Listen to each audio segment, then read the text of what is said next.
नमस्कार, मैं हूं जगत सिंह अवाना और आप देख रहे सरीना टाइम्स। मैं झुककर सलाम करता हूं उस मां को जिसने उस बेटे को जन्म दिया। मैं झुककर सलाम करता हूं उस पिता को जिसकी देखरेख में एक छोटा सा बच्चा पूरे देश ही नहीं विश्व के पटल पर ऐसी ख्याति प्राप्त करता है कि उसका कोई सानी नहीं होता। मैं सलाम करता हूं उस भूमि को जिस भूमि ने जुबीन गर्ग जैसे भारत के रत्न को जन्म दिया। मैं सलाम करता हूं उन हवाओं को जिन हवाओं में उस जुबीन गर्ग के गाने आज भी उनके चाहने वाले ही नहीं बल्कि उनके जो क्रिटिक्स थे वो भी गाते हैं। 38,000 से ज्यादा गाने गाने वाला और 40 भाषाओं में गाना गाने वाला, एक रात में 36 गाने रिकॉर्ड करने वाला और एक साल में 800 गाने रिकॉर्ड करने वाले उस जुबीन मेहता को हम आज श्रद्धांजलि देते हैं और अपने हृदय की गहराइयों से उसके लिए भगवान से प्रार्थना करते हैं कि भगवान अपने श्री चरणों में ऐसे महान सपूत, ऐसे महान बेटे, ऐसे महान पुत्र को जो भारत का पुत्र था अपने चरणों में जगह दे।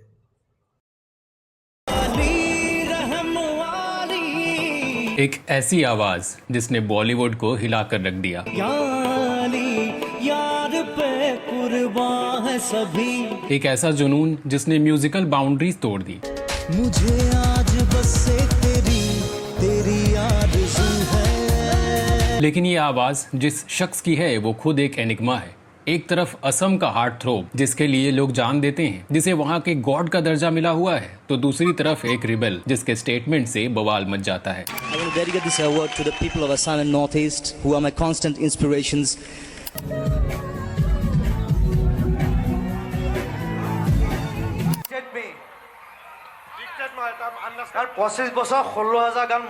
तो कौन है ये शख्स? सिंगर, एक्टर, डायरेक्टर, एक्टिविस्ट या फिर कंट्रोवर्सीज का दूसरा नाम? जी हाँ, हम बात कर रहे हैं national award winning artist Zubeen Garg की।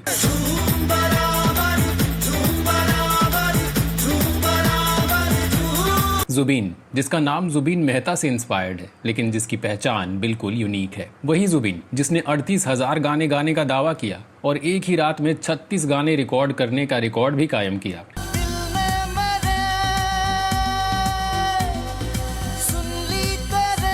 सिर्फ सुरों के शहंशाह नहीं, ये सुर्खियों के भी बादशाह हैं। आखिर क्यों इनके बयान आग लगा देते हैं?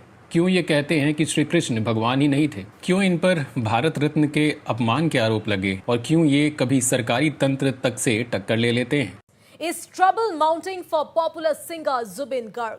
Well, the Assam Jatiya Parishad or the AJP has taken the legal route. Success की कमाल की उड़ान और कंट्रोवर्सीज के गहरे साए। आखिर क्या है जुबीन गर्ग की असली कहानी? इस पहेली को सॉल्व करने और इस कॉम्प्लेक्स पर्सनालिटी को डिकोड हर पन्ना जुबीन गर्ग की जिंदगी का, तुरा के लड़के से लेकर असम के अनडिस्प्यूटेड किंग बनने तक, बॉलीवुड के या अली मोमेंट से लेकर रीसेंट विवादों तक बताएंगे इनके सभी अनसुने राज। आप बने रहिए हमारे साथ। सोचा नहीं था जुबीन गर्ग का जन्म 18 नवंबर 1972 को मेघालय के तुरा में एक असमीज ब्राह्मण परिवार में हुआ।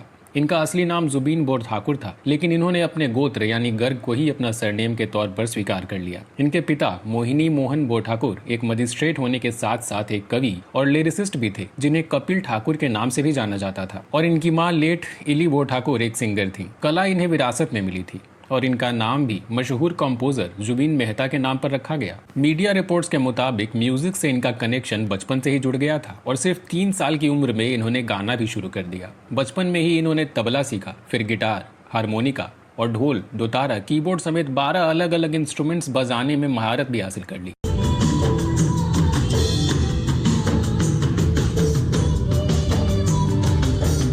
जुबीन की schooling Tamulpur higher secondary school से हुई और फिर बी बरुआ कॉलेज में इन्होंने बैचलर ऑफ साइंस के लिए एडमिशन लिया। लेकिन म्यूजिक का जुनून इतना हावी था कि इन्होंने पढ़ाई बीच में ही छोड़ दी और पूरी तरह से अपने सिंगिंग करियर पर फोकस करने का फैसला किया। जुबीन गर्ग का प्रोफेशनल करियर 1992 में एक धमाके के साथ शुरू हुआ। गुवाहाटी के बी बरुआ कॉलेज में पढ़ाई छोड़कर म्यूजिक को अपना सब कुछ देने का फैसला कर चुके जुबीन ने उस साल all Assam inter college youth festival में वेस्टर्न सोलो सिंगिंग में गोल्ड मेडल हासिल किया। ये जीत इनके कॉन्फिडेंस के लिए एक बूस्टर डोज साबित हुआ और फिर उसी साल नवंबर में आया इनका debut Assamese album Anamika.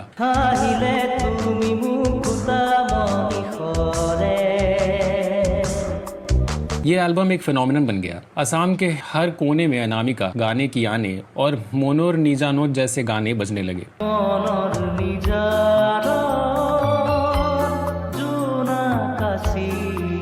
Jubin की आवाज में एक अलग कशिश थी, एक नयापन था जो सीधा लोगों के दिलों में उतर गया। सिर्फ 19 साल की उम्र में जुबीन गर्ग असम के घर घर में पहचाने जाने लगे और ये तो सिर्फ शुरुआत थी उस लेगेसी की जिसे आज हम जुबीन गर्ग के नाम से जानते हैं।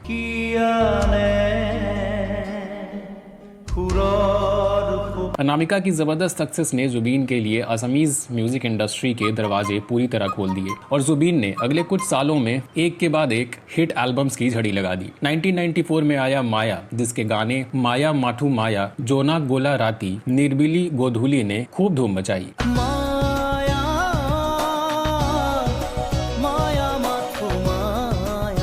फिर 1995 और 1996 में जुबीन ने आशा और रंग जैसे असमीज म्यूजिक एल्बम्स रिलीज किए और स्टारडम बढ़ता चला गया। इन्होंने सिर्फ गाया ही नहीं बल्कि इनमें से कई एल्बम्स के लिए म्यूजिक भी कंपोज किए और लिरिक्स भी लिखे। यानी जुबीन एक कंप्लीट पैकेज बनकर उभरे। असमीज फोक, पॉप, रॉक, क्लासिकल, इन्होंने हर जॉनर में अपना टैलेंट दिखाया।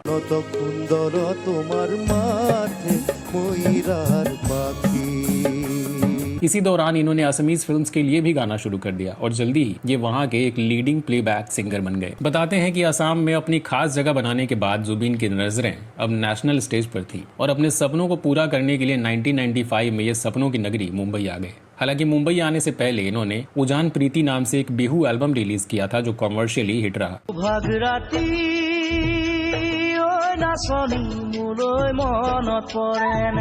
खैर, मुंबई आते ही जुबीन ने अपना पहला हिंदी इंडी पॉप एल्बम चांदनी रात रिलीज किया। इस एल्बम के गाने जैसे चांदनी रात है सनम, आशा मेरी आशा और माया कैसी है ये माया को अच्छा रिस्पॉन्स मिला। चांदनी रात है सनम पास आना। लेकिन बॉलीवुड में ब्रेक थ्रू मिलना इतना आसान नहीं था, तो जुबीन का स्ट्रगल जारी रहा। 1996 में इन्होंने किशोर कुमार को ट्रिब्यूट देते हुए श्रद्धांजलि सीरीज के एल्बम्स किए, जिसमें जुबीन ने हमें तुमसे प्यार, रूप तेरा मस्ताना और कोरा कागज है मन मेरा जैसे क्लासिक्स को अपनी आवाज दी। रूप तेरा मस्ताना, प्यार मेरा दीवाना, भूल कोई। वैसे तो बॉलीवुड फिल्मों में इन्हें काम 1994 में ही मिलने लगा था, जिसमें गद्दार फिल्म में बेटा अपनी माँ से गाने में इन्हें छोटा सा टुकड़ा गाने का मौका मिला था। फिर 1998 में मणि रत्नम की दिल से और डोली सजा के रखना में स्कोर्स में भी इनकी आवाज सुनाई दी।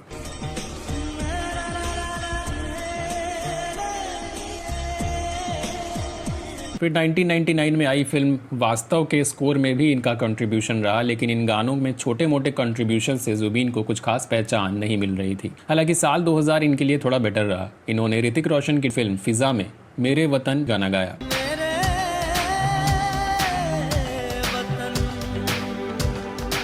Google Workspace with Gemini offers AI that इसी साल इनका हिंदी एल्बम स्पर्श भी रिलीज हुआ और असमीज सिनेमा में इन्होंने एक नया चैप्टर शुरू किया और वो था एक्टिंग और म्यूजिक डायरेक्शन। फिल्म तुमी मोर माथु मोर में इन्होंने न सिर्फ लीड रोल निभाया बल्कि फिल्म को डायरेक्ट भी किया और उसका म्यूजिक भी खुद ही कंपोज किया। और इस फिल्म के गाने जैसे पुहो रोरे साकी, आयतिया हिया मूर हिट रहे।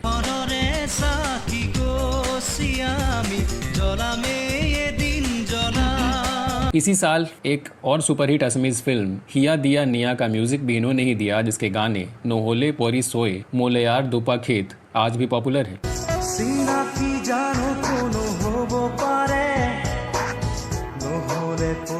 इसके बाद इन्होंने 2001 में आई फिल्म दाग का भी म्यूजिक डायरेक्ट किया। ये साबित हो गया था कि जुबीन सिर्फ एक सिंगर नहीं बल्कि एक मल्टी टैलेंटेड पावर हाउस है। देखा जाए तो बॉलीवुड में इनकी जर्नी धीरे धीरे आगे बढ़ रही थी। इन्होंने 2001 में आई फिल्म मुझे कुछ कहना है में गूंजा है गुल है और शाहरुख खान की अशोका में रोशनी से गाया। रोशनी से हरे भरे। हालांकि 2002 इनके लिए काफ़ी बिजी साल रहा। इन्होंने ये है जलवा में धीरे धीरे, कांटे में रामा रे और सोचा नहीं था जैसे चार्ट बस्टर्स दिए। खासकर रामा रे ने काफ़ी अटेंशन ग्रैब किया।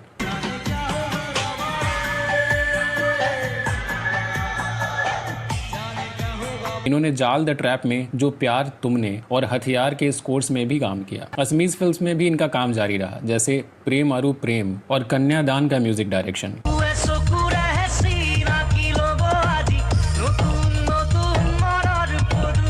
2003 में इन्होंने करीना कपूर की फिल्म मैं प्रेम की दीवानी हूँ में हिट गाना बनी बनी और प्लान में आने वाला पल गाया। आने वाला पल वो आ रहा है। इसके बाद चुपके से मैं दिलदारा, मुंबई से आया मेरा दोस्त में कोई भीगा है रंग से भी इन्हीं की आवाज में थे। इसी साल इन्होंने बंगाली फिल्म इंडस्ट्री में भी कदम रखा। फिल्म मौन में इन्होंने 2 गाने गाए और बंगाली ऑडियंस ने भी इनकी आवाज को पसंद किया। ও মন বলা কাজ কোথায় হারালে তুমি যে।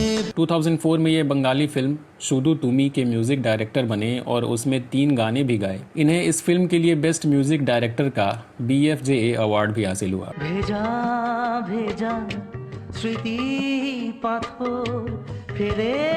और बॉलीवुड में भी इनका काम चलता रहा। अग्निपंख में इश्क इश्क में, गर्व में मरहबा, एक हसीना थी का टाइटल ट्रैक, मुसाफिर में रामा रे का रिमिक्स वर्जन भी इनकी आवाज में सुनाई देते रहे। एक हसीना थी, एक दीवाना था।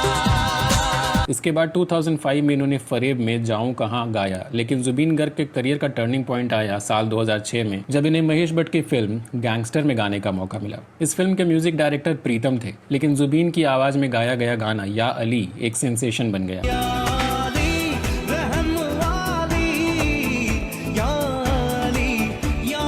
ये गाना न सिर्फ इंडिया में बल्कि इंटरनेशनली भी खूब पॉपुलर हुआ। जुबीन की दर्द भरी आवाज और गाने की सूफी रॉक फील ने सबको दीवाना बना दिया और जुबीन गर्ग रातों रात बॉलीवुड के टॉप सिंगर्स की लिस्ट में शुमार हो गए। बिना तेरे ना एक पल हो, ना बिन तेरे कभी। या अली की सक्सेस के बाद जुबीन के पास बॉलीवुड फिल्म में ऑफर्स की लाइन लग गई। इन्होंने 2006 में ही बस एक पल में, जिंदगी होश में, प्यार के साइड इफेक्ट्स में जाने क्या, जिंदगी रॉक्स में राबी, ICU में सुबह सुबह जैसे हिट गाने दिए।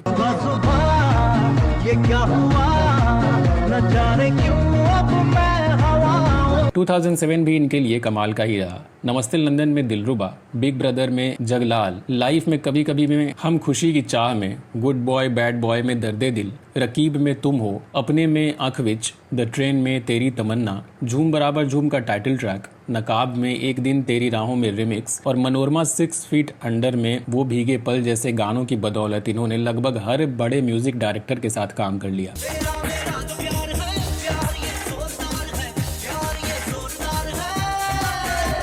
ये सिलसिला आगे भी चलता रहा। 2008 की फिल्म देशद्रोही में तू जान से प्यारा, हेलो में रब का बंदा, मिशन इस्तानबुल में दिलदारा, हंसते हंसते में अलमादा सेरे खुदा और फिल्म बॉम्बे टू बैंकॉक में इन्होंने धीरे धीरे जैसे गाने गाए। कितने हंसी ये पल, धीरे धीरे चल जिंदगानी। इसी दौरान असमीज में इन्होंने मोन जाई जैसे क्रिटिकल एक्लेम्ड फिल्म में एक्टिंग भी की और म्यूजिक भी दिया। मोरो मन जाए बंगाली में भी इन्होंने हिट गाने दिए, जैसे मोन माने ना का टाइटल ट्रैक और चिरोदिनी तुमी जे अमार का पिया रे पिया रे।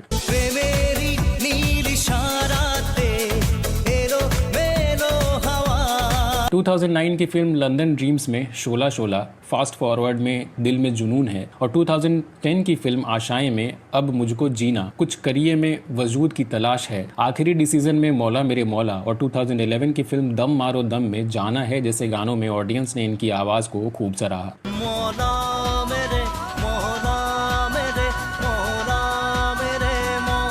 जुबिन ने न सिर्फ हिंदी, असमीज और बंगाली में ही बल्कि तमिल, तेलुगु, कन्नड़, मलयालम, मराठी, ओडिया, पंजाबी, गुजराती, बोडो, करबी, खासी, नेपाली और भोजपुरी समेत लगभग 40 अलग अलग भाषाओं में अपनी आवाज का जादू बिखेरा।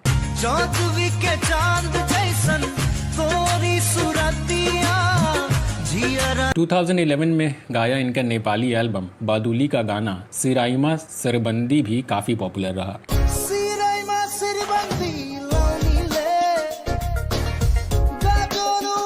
इस दौरान बॉलीवुड में भी इनका सफर चलता रहा, जहां 2012 की फिल्म राज 3D में क्या राज है, 2013 में ऋतिक रोशन की क्रिश 3 में सुपरहिट गाना दिल तू ही बता और ब्लडी इश्क में किल मी जैसे गानों में इनकी आवाज़ सुनाई दी।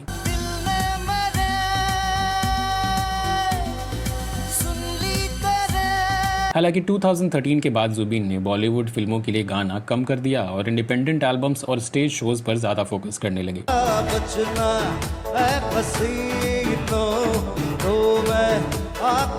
2017 में इन्होंने अपनी ambitious Assamese film mission China release की, जिसे इन्होंने डायरेक्ट एंड प्रोड्यूस करने के साथ ही उसमें एक्ट किया और म्यूजिक भी दिया। ये फिल्म एक मेजर बॉक्स ऑफिस सक्सेस भी बनी।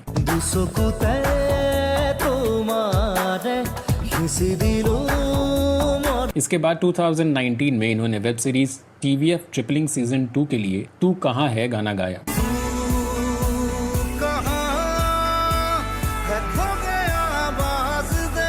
2019 में इनकी एक और असमीज फिल्म कंचनजंगा आई, जिसे इन्होंने डायरेक्ट किया, प्रोड्यूस किया, एक्ट किया और म्यूजिक भी दिया। ये फिल्म भी सुपरहिट रही और इसने APSC रिक्रूटमेंट में करप्शन जैसे इश्यूज को एड्रेस किया। फिलहाल ये अपनी असमीज फिल्म शिकार को लेकर चर्चा में हैं और अपनी अपकमिंग फिल्म रोई रोई बिनाले पर भी काम कर रहे हैं, जिसे ये प्रोड्यूस भी कर रहे हैं।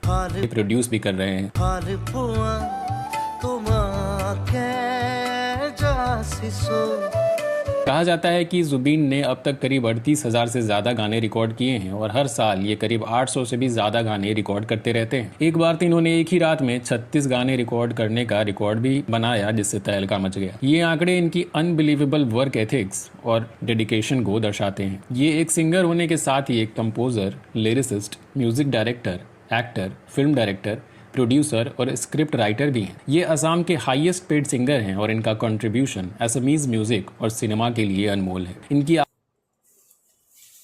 जब भावनाएं उभरती हैं तो वो ये नहीं देखती कि ये कहाँ जाएंगी। कितनी गहराई है इन भावनाओं की। जुबिन गर्ग सिंगापुर गए, वहां पानी में तैरते वक्त उनकी मृत्यु हो गई। सिंगापुर में उनका पोस्टमार्टम हुआ, परंतु उनके समर्थक और उनके चाहने वाले और उनके जो वेल विशर थे, उन्होंने यहाँ असम सरकार से मांग की कि उनका यहाँ पे पोस्टमार्टम किया जाए। और क्यों पोस्टमार्टम किया जाए?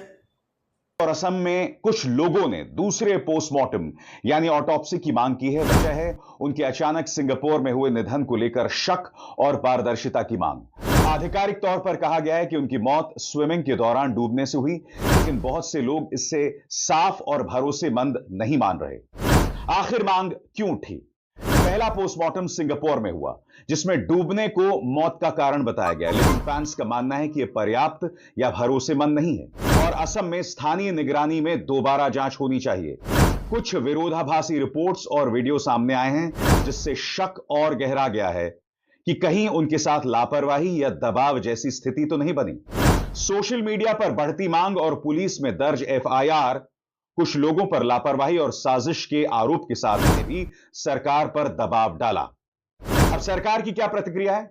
असम के मुख्यमंत्री हेमंत बिस्वा शर्मा ने कहा कि यह मांग पूरी जनता की तरफ से नहीं है, बल्कि कुछ मुखर समूहों से आई है।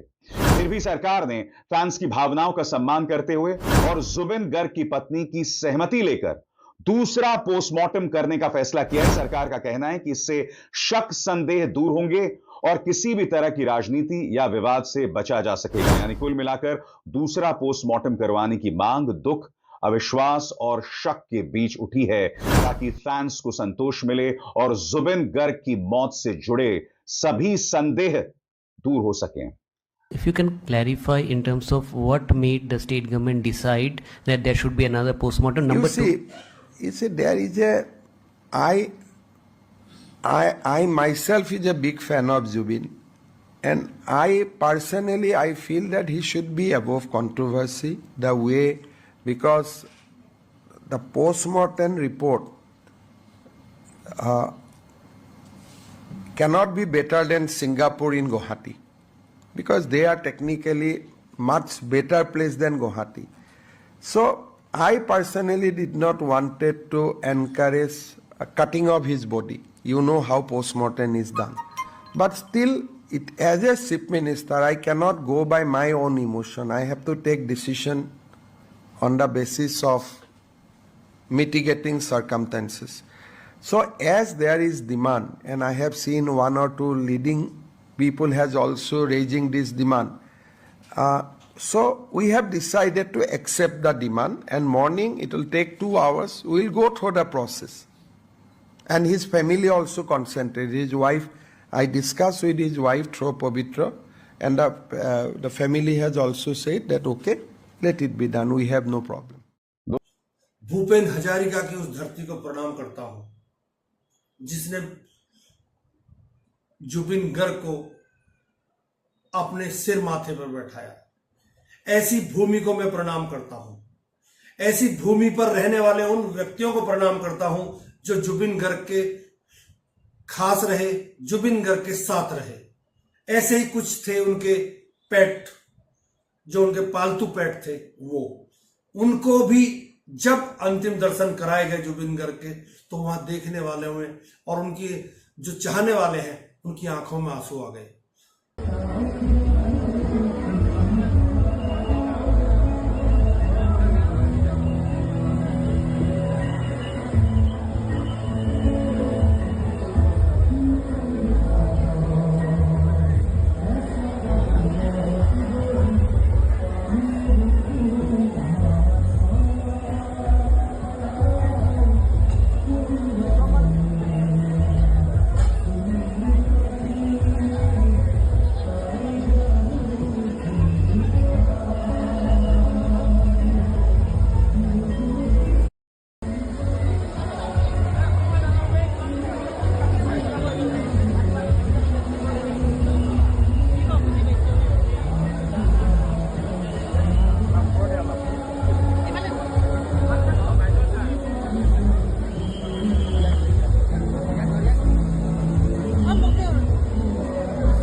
जब जुबिन गर्ग का पार्थिव शरीर कल विशेष विमान से सिंगापुर से गुवाहाटी आया, तो वहां ऐसा नहीं है कि केवल आम आदमी ही वहां आंसू बहा रहा था, वहां पुलिस वाले भी अपने इमोशन को नहीं रोक पा रहे थे।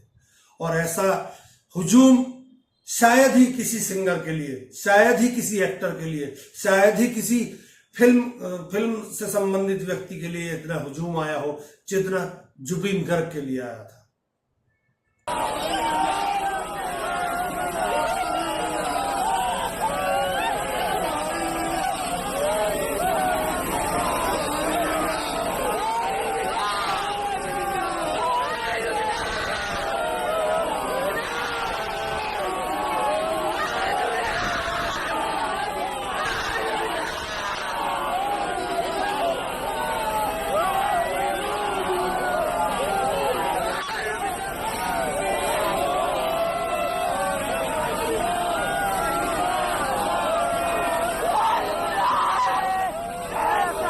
কান্দি কান্দি গৈছে বাৰীখিনি চুবৰ কাৰণেও যেন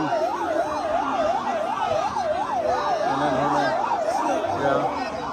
আৰক্ষীয়ে ডিউটি কৰিছে, কিন্তু লগে লগে তেওঁ কান্দি কান্দি গৈছে বাৰীখিনি চুবৰ কাৰণেও যেন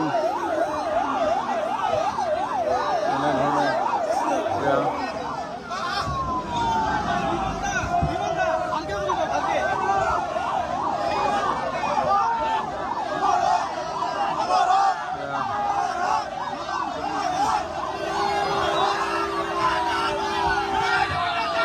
भूटान का राजा अपना प्रतिनिधि भेजता है उनको श्रद्धांजलि देने के लिए।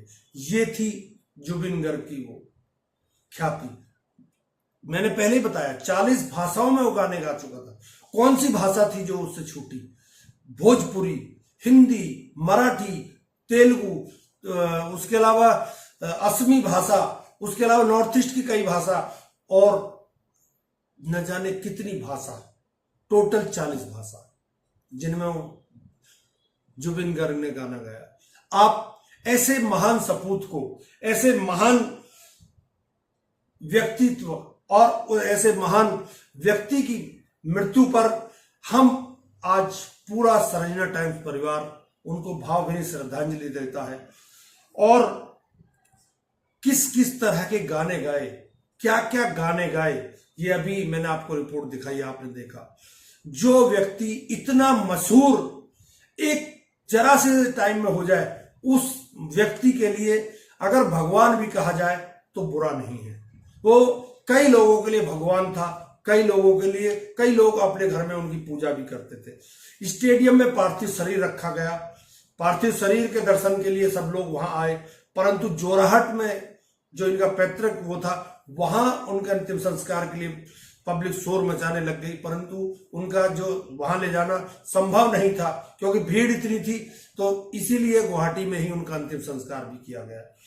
मैं भूपेन हजारिका की उस पृथ्वी को, असम की पृथ्वी को सलाम करता हूं। मैं जुबिन गर्ग की उस पृथ्वी को सलाम करता हूं जिसने जुबिन गर्ग जैसे सपूत को जन्म दिया। और मैं एक बार फिर से आप सभी की तरफ से भी भूपेन हजारिका जी जैसे ही मशहूर जुबिन गर्ग को अपनी तरफ से श्रद्धांजलि देता हूं और उनके परिवार को भगवान इस दुख की घड़ी में शक्ति दे और सहारा दे। नमस्कार, बहुत बहुत धन्यवाद।